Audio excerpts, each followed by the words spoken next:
ରାଜ୍ୟରେ ଛାତ୍ରୀମାନଙ୍କୁ ଅସଦାଚରଣ, ଗଣଦୁଷ୍କର୍ମ, ହତ୍ୟା ଭଳି ଘଟଣା ଅହେତୁକ ବୃଦ୍ଧି ପାଇଥିବା ବେଳେ ରାଜ୍ୟ ବିଜେପି ସରକାର ନୀରବ ଦ୍ରଷ୍ଟା ବୋଲି ଅଭିଯୋଗ କରିଛି ବିଜୁ ଯୁବ ଓ ଛାତ୍ର ଜନତା ଦଳ।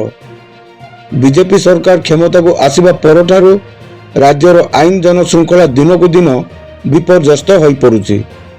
ଯୁବତୀମାନଙ୍କୁ ଅସଦାଚରଣ, ଗଣଦୁଷ୍କର୍ମ, ଅପହରଣ ଓ ହତ୍ୟା ଘଟଣା ପ୍ରତିଦିନ ଖବରକାଗଜରେ ପ୍ରକାଶିତ ହେଉଛି।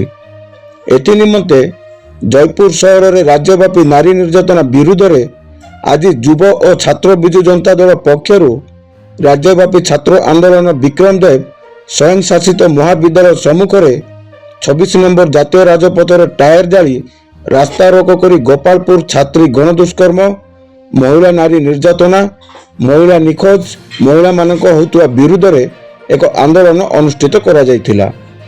ଏହି କାର୍ଯ୍ୟକ୍ରମରେ ଯୁବ ନେତାମାନେ ତଥା ବିଜେଡି ନଗର ସଭାପତି ହରପ୍ରସାଦ ମିଶ୍ର, ବାଲା ରାୟ, ଆର୍କୁଲା ଶ୍ରୀନିବାସ ରାଓ, ତାପସ ପଣ୍ଡା, ସୁବ୍ରତ ବାଗ, ଶିବା ଖଣ୍ଡପାଣି, ଆଶିଷ ପଣ୍ଡା, ଚାନ୍ଦୁ, ବାପି ପଣ୍ଡା, ରାଜା ପାଢ଼ୀ, ମଧୁସୂଦନ ରେଡ୍ଡି, ଟିକୁନ ପଣ୍ଡା, ନରୀ, ବୀରେନ୍ଦ୍ର ସାଗର ପ୍ରମୁଖ ଉପସ୍ଥିତ ରହିଥିଲେ।